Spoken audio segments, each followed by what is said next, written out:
Saya ulang lagi, salam, damai di hati. Ada yang malu-malu, damai di hati.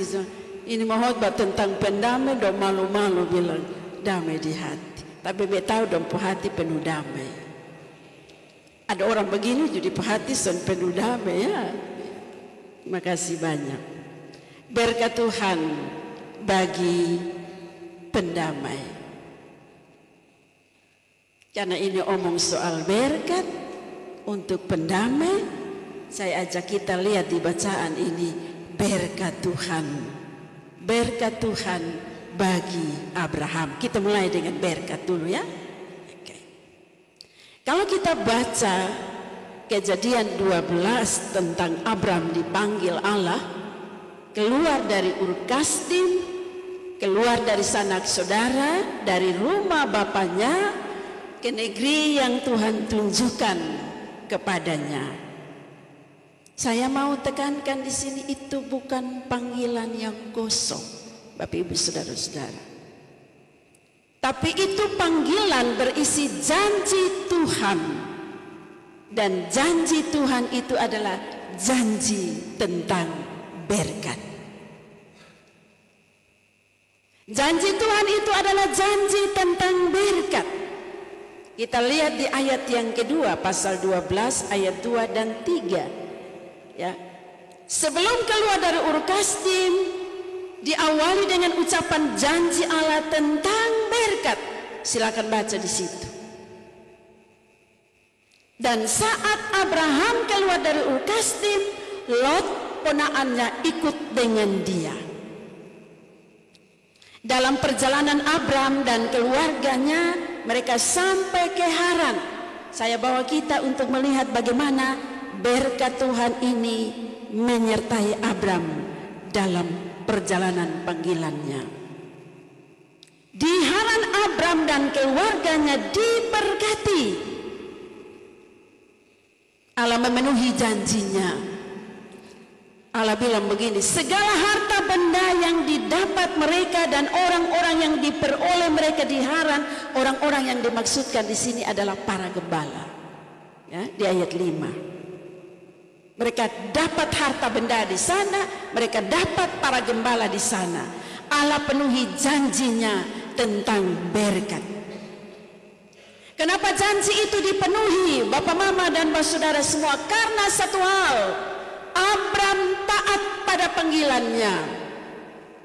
Abraham setia pada panggilannya. Saya percaya bahwa kalau Abraham tidak taat, kalau dia tidak keluar dari Ur Kasdim, dia tidak akan mendapat berkat. Amin kesonde. Kalau tidak taat, tidak dapat berkat. Saya tegaskan ini. Taat. Karena di dalam perjalanan ketaatan itu berkat Allah menyertai. Dari Haran, Abraham dan keluarganya terus berjalan sampai dekat Sikem. Kenapa Abraham tidak berhenti sudah di Haran? Tapi terus berjalan sampai dekat Sikem. Jawabannya, Abraham memenuhi panggilan Tuhan. Dan ketika sampai di Sikem, di pohon terbantin di More, lagi-lagi kita mendengar Tuhan mengucapkan janjinya kepada Abraham yang berisi janji tentang berkat. Dengar baik-baik, aku akan memberikan negeri ini kepada keturunanmu. Luar biasa. Harta benda sudah dapat, gembala-gembala sudah dapat. Sekarang Tuhan Allah ucapkan janji berkatnya tentang aku akan berikan negeri ini kepadamu. Luar biasa. Negeri, Bapak, Mama, Bapak, saudara semua, ini sama ke negara Tuhan kasih, ya. Karena memang dia Tuhan yang empunya langit dan bumi. Dia Tuhan yang empunya segala sesuatu di bumi ini. Ada di dalam tangan kuasanya. Tuhan dengan kuasanya yang absolut itu, dengan kuasanya yang mutlak itu, dan di dalam kehendaknya yang bebas, ia dapat memberikan kepada orang-orang yang menurut dia berkenan menerima berkat-Nya. Ini bukan pemberian yang biasa, tapi pemberian yang luar biasa. Mengapa begitu? Karena Abram taat.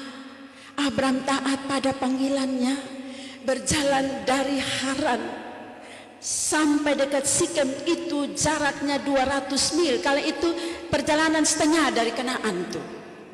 200 mil untuk perjalanan seorang Abram yang waktu itu berusia 75 tahun dan Sarai 65 tahun.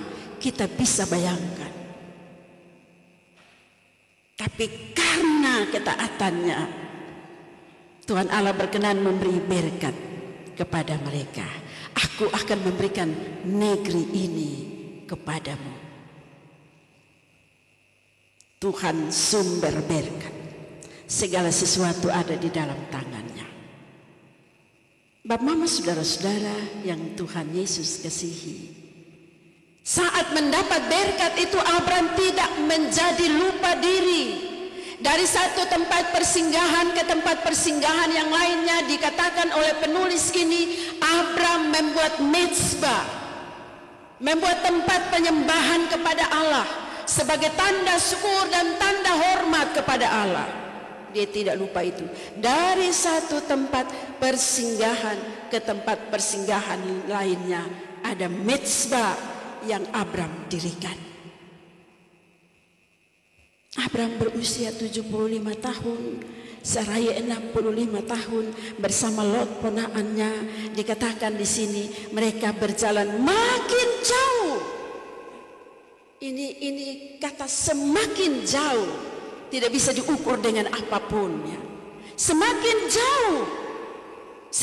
jauh mereka berjalan. Semakin jauh dari tempat tinggal, semakin jauh dari sanak saudara. Hanya apa? Untuk memenuhi panggilan Tuhan. Tapi Abram tetap taat sampai ke tanah Negeb. Sampai di Negeb dikatakan Abram sangat kaya. Saya suka ini kata sangat. Bukan cuma kaya saja, tapi sangat kaya. Kalau sangat kaya artinya kekayaan itu tidak bisa diukur. Banyak ternak, perak, emas. Perjalanan pemanggilan Abram adalah perjalanan yang disertai janji Tuhan tentang berkat. Di perjalanan itu penuh dengan kesulitan, penuh dengan tantangan, penuh dengan ancaman. Perjalanan yang penuh dengan pengorbanan. Tapi berkat Tuhan tidak berkurang sedikit pun, malah semakin bertambah dan semakin bertambah. Karena Tuhan sumber berkat. Dan karena Lot ikut dengan Abram, dia akhirnya juga ya kena dampak berkat dari pamannya ya. Ini kena dampak berkat. Orang tua kalau taat kepada Tuhan, dengar panggilan Tuhan, berkat Tuhan bagi orang tua itu dampaknya juga bagi siapa? Anak-anak. Jangan lupa itu. Dampaknya bagi anak-anak, bagi orang yang tinggal serumah dengan kita. Kita cermati bacaan ini mengatakan Lot yang ikut bersama Abram juga mempunyai domba, lembu, dan dia juga punya kemah. Sampai tanah Negeb itu tidak cukup luas bagi mereka untuk berdiam bersama. Saking banyaknya berkat. Saya ini coba merenungkan, kalau ada ponaan yang tinggal di Kitung, lalu kotong punya banyak berkat, kira-kira dong bisa dapat itu berkat kusoni. Kira-kira bisa dapat kusoni. Kotong lihat garis lurus toh, turunan dulu. Kulu cuma ponaan lu dapat mah sedikit. Saya utamakan itu garis lurus. Saya pu anak, saya pu anak pu anak, saya pu anak pu anak, itu mesti garis lurus. Yang ponaan-ponaan don dia di samping-samping. Tapi aduh Lot ini luar biasa. Bapak Ibu saudara-saudara yang Tuhan Yesus kasihi. Saking banyak harta Abram, juga hartanya Lot, berkat yang diterima Abram itu dia berdampak juga bagi Lot. Abram yang diberkati Tuhan memberkati juga Lot. Tapi kemudian muncul soal baru. Negeri itu tidak cukup luas bagi mereka untuk diam bersama. Ini terbukti para gembala Abram dan gembala Lot, mereka berkelahi soal lahan. Beruntung sekali Abram ini orang yang cukup peka terhadap situasi yang terjadi. Beruntung Abram ini orang yang takut akan Tuhan, yang taat dan setia kepada Tuhan. Beruntung Abram ini adalah Abram yang telah berdamai dengan dirinya sendiri. Kita nanti lihat terus dia punya cerita ini. Dia sudah berdamai dengan dirinya sendiri. Dia orang yang peka terhadap situasi. Dia tidak membiarkan situasi perkelahian antara para gembala itu berlarut. Kita lihat orang yang berdamai dengan dirinya sendiri. Segera dia datangi Lot. Dan dia omong baik-baik. Kita bisa bayangkan Om sendiri datang menemui ponaannya. Di Kupang bisa. Kalau ada masalah begini, Om mau datang. Jawab dulu, Om mau datang? Mau? Bila mau tuh omong kosong. Saya orang Kupang deh, saya tahu. Ini status Om, Nina. Ini bapak kecilku, bapak besar, Nina. Woi, pikir-pikir dulu. Om, ini Om. Kalau belis itu to'o yang dapat toh. Ini Om. Aduh, ini cerita Alkitab terlalu manis, ya. Manis sekali untuk kita renungkan. Om sendiri datang menemui ponaannya untuk bicara soal para gembala mereka yang berkelahi. Dan Om menawarkan solusi. Kalau karakter kita, saya coba untuk apa saja ya, coba untuk berefleksi ya. Kita pun karakter orang Kupang. Kita datang tuh pasti bawa pedang mulut, pedang pernyataan. Lot, sekarang kamu dengan para gembalamu Iskrobis. Orang Kupang bilang begitu tuh. Pergi. Sudah cukup engkau bersama aku. Engkau sudah jadi kaya karena aku. Apakah engkau tidak kasih tahu para gembalamu bahwa engkau kaya itu karena aku? Keadaan kalau seperti ini lebih baik kamu dan gembalamu sekarang juga pergi. Itu kalau di Kupang ya. Coba saya apa yang begitu angkat tangan. Sanbarani karena begitu nah. Dan seterusnya ketong isi sendiri. Itu pengalaman hidup kita ya. Tapi Abraham tidak lakukan itu. Orang yang diberkati Tuhan tetap dia bersikap adil ya. Orang yang sudah berdamai dengan dirinya sendiri itu dia bersikap adil. Dia bersikap setia, dia bersikap rendah hati di hadapan Tuhan. Kalau Abram buat seperti itu, dia bersikap seperti itu, dia bukan merendahkan dirinya di hadapan Lot, tidak. Tapi dia merendahkan dirinya di hadapan Allah. Abram yang datang kepada Lot dan menegaskan lagi, kita ini kerabat anak, kotong ini bersaudara,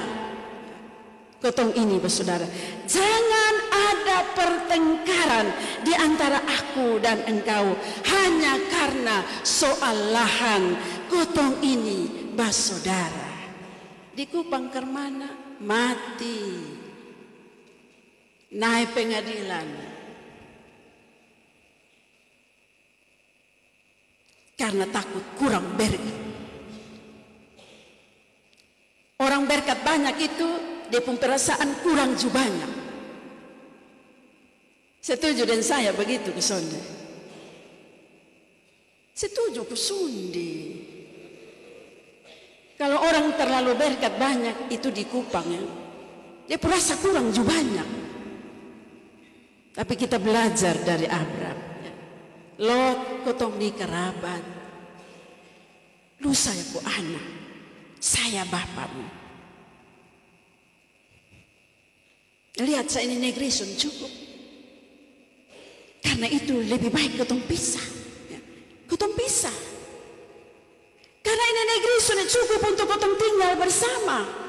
Kalau kotong paksa tinggal bersama, kacau balau. Bukan cuma gembala-gembalamu dan gembala-gembalaku, tapi juga lu dengan saya akan kacau.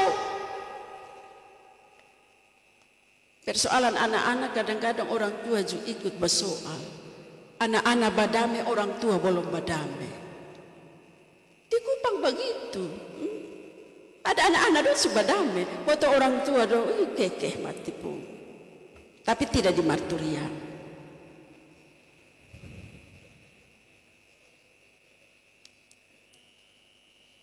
Kita renungkan apa yang Abraham katakan kepada Lot. Negeri ini cukup terbuka untukmu. Abraham ini tawar diri ya. Negeri ini cukup terbuka untukmu ya. Silahkan engkau pilih. Kalau engkau ke kanan, aku ke kiri. Kalau aku ke kiri, kalau engkau ke kiri, aku ke kanan. Bayangkan ini bapak, aduh ini om pun luar biasa. Om di marturia dong belajar begitu kok. Bisa kok. Bisa kok Sonde. Ih, omong kosong mau bisa apa. Bisa di gereja, di luar gereja bikin lain. Abraham meminta Lot sendiri menentukan, dia pilih tempat yang mana, silahkan engkau pilih. Negeri ini cukup terbuka bagimu, silahkan pilih. Dan tanah Negeb itu di sebelah timur itu tanah yang subur ya. Itu lembah Yordan. Itu Sodom dan Gomora di sana. Itu negeri yang subur. Kalau Abraham dia ingat dia pun diri, pasti dia beta pilih ini. Lupa pilih yang mana silakan, besok pilih ini. Subur Nina. Subur. Saya pilih dahulu. Om di Kupang ke mana? Om dong. Bapak kecil, bapak besar, bapak tengah.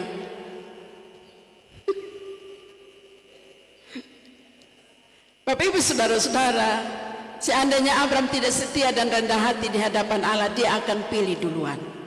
Amin. Dia akan pilih duluan dan dia akan pilih tanah Negeb yang ada lembah Yordannya, yang subur seperti taman Tuhan. Dia akan pilih itu. Kalau saya juga saya pilih itu, saya pilih duluan. Oh enak lagi, lu mau pilih dahulu, saya pilih dahulu. Tapi Abraham nih, aduh dia berdamai, dia sudah berdamai dengan dirinya sendiri. Sehingga dia tawar, lu pilih yang mana? Silahkan, negeri ini terbuka. Negeri yang subur ini terbuka bagimu. Silahkan engkau pilih, menentukan yang mana. Abraham bukan tipe orang yang ego, karena dia sudah berdamai dengan dirinya.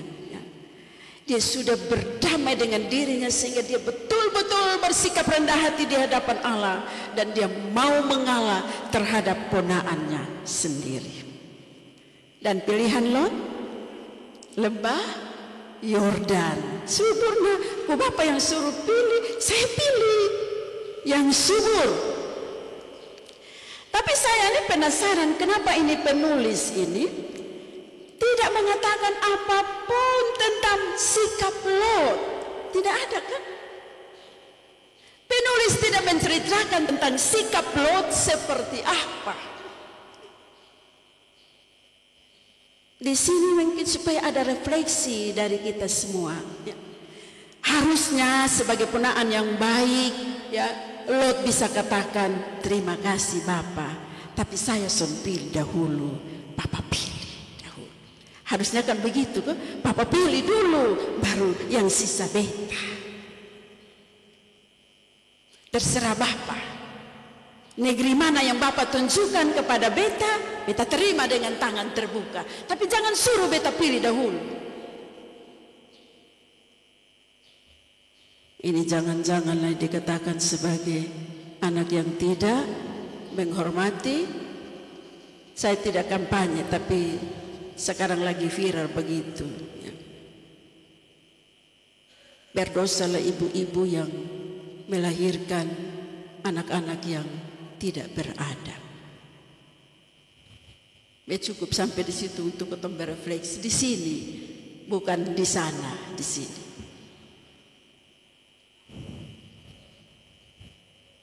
Bapak mama, Pak saudara semua, harusnya dia bilang begitu karena dia pikir ini omnya selanjut umur ini.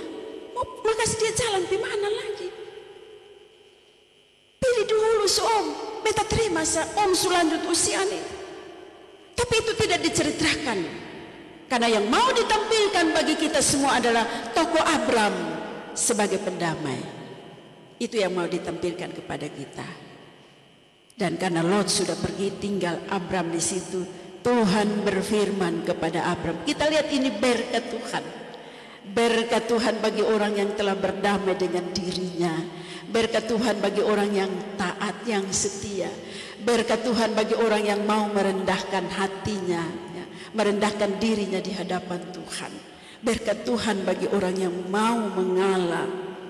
Tuhan bilang begini, Abram, pandanglah sekelilingmu dan lihatlah dari tempat engkau berdiri itu ke timur, ke barat, ke utara, ke selatan, seluruh negeri itu kau lihat dan akan kuberikan kepadamu dan kepada keturunanmu untuk selama-lamanya. Saya ketika sampai di sini, saya mengingat Mazmur 133. Tuhan itu kan sumber berkat. Kalau kita lihat Mazmur 133, Tuhan perintahkan berkat ke dalam persekutuan persaudaraan yang rukun. Tuhan perintahkan berkat datang kepada Abram. Kita bisa bayangkan ini Bapak, hanya karena apa? Dia berdamai dengan dirinya, dia menjadi pendamai, dia taat, dia setia, dia mendahulukan perintah Tuhan. Dia tidak neko-neko, dia mau mengalah. Tuhan perintahkan berkatnya kepada Abram. Berkat, kesanalah engkau kepada kehidupan Abram. Abram tidak kekurangan berkat.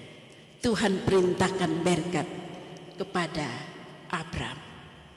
Berkat Tuhan bagi pendamai. Bapak Ibu saudara-saudara yang Tuhan Yesus kasihi, mari kita berefleksi tentang firman Tuhan ini. Yang pertama, saya mau bilang begini, bagi ketong semua. Ketong semua menginginkan berkat ya. Tidak ada orang yang tidak menginginkan berkat. Semua orang ingin berkat. Itu sesuatu yang wajar. Tapi belajar dari firman Tuhan ini, berkat Tuhan itu diberikan ya, diberikan kepada orang-orang yang taat pada panggilan Tuhan. Saya ulangi lagi, berkat Tuhan itu diberikan kepada orang-orang yang taat pada panggilan Tuhan. Kalau orang yang taat pada panggilan Tuhan itu dia akan berjalan dari satu tempat ke tempat yang lain. Dia tidak akan berhenti untuk memenuhi panggilan Tuhan. Dan saat dia berjalan dari satu tempat ke tempat yang lain, berkat Tuhan menyertai dia. Jangan takut memenuhi panggilan Tuhan, karena di sana ada janji Tuhan tentang berkatnya. Capek iya, lelah iya, Tapi jangan berhenti di perjalanan panggilan itu. Sampai batas waktu yang Tuhan kasih. Semakin jauh Abram berjalan, semakin jauh sampai di tanah Negeb. Di usia yang renta. Kita pun usia nih belum serenta Abram dan istrinya. Karena itu kalau kita sudah memenuhi panggilan Tuhan, mari terus berjalan untuk menyaksikan panggilan itu. Karena ada berkat Tuhan yang menyertai kita. Amin go? Amin go? Amin.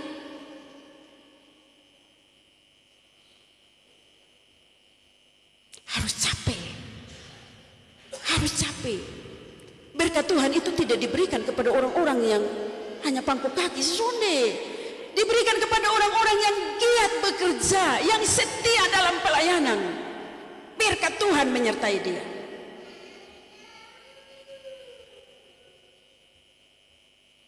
Dengan berkat Tuhan yang kita terima melalui ketaatan, kesetiaan. Mari kita berdoa juga supaya kita belajar untuk berdamai dengan diri sendiri. Karena di perjalanan panggilan itu tidak mudah. Tidak mudah saudara, tidak mudah. Kalau kita menjawab dengan mulut itu mungkin gampang. Tapi melakukannya dengan sikap dan perbuatan yang nyata itu tidak mudah. Tidak mudah. Ada pengorbanan di sana. Ada harga yang harus kita bayar. Dan kita bisa melakukan itu kalau kita berdamai dengan diri kita. Saya minta kawan-kawan yang hari ini diperhadapkan sebagai badan pembantu pelayanan jemaat, unit pembantu pelayanan majelis jemaat, dan ketua-ketua rayon. Saya mau ajak kita semua dan juga jemaat Tuhan, termasuk saya. Mari berdamai dengan dirimu sendiri. Amin go. Kuat sedih, sabantan menyangka. Berdamai dulu dengan dirimu sendiri. Amin. Bisa berdamai dengan diri. Kalau belum berdamai dengan diri, soal sedikit, kok ada apa? Persetan di situ loh.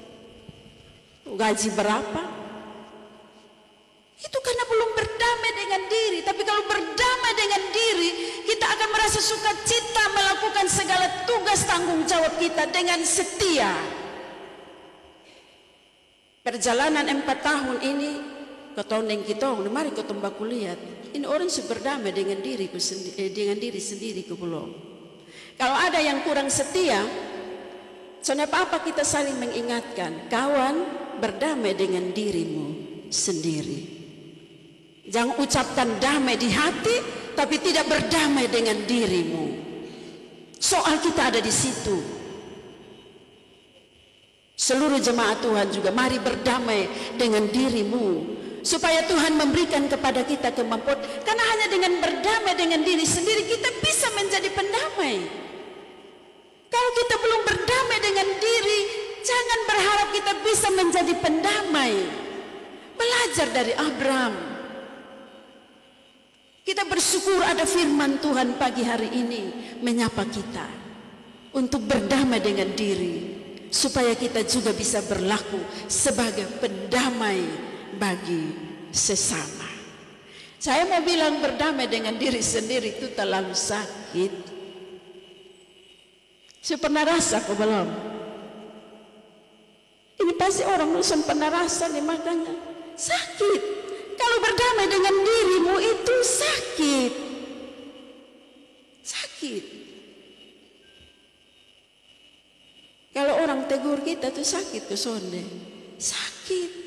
Tapi orang yang sudah berdamai dengan diri itu, dia bisa menerima itu teguran.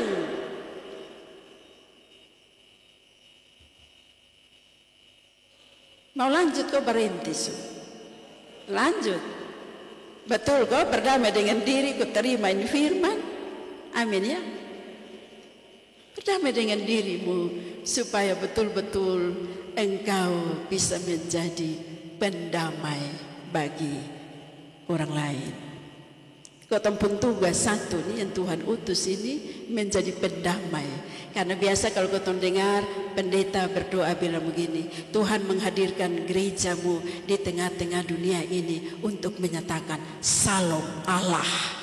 Kita diutus menjadi pendamai, dan itu harus mulai dari diri sendiri. Belajar dari sikap Abram, maka Tuhan memerintahkan berkat-Nya kepada kita.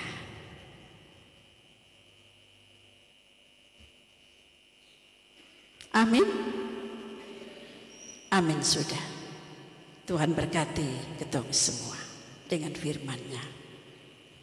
Kita mendengarkan ya persembahan pujian dari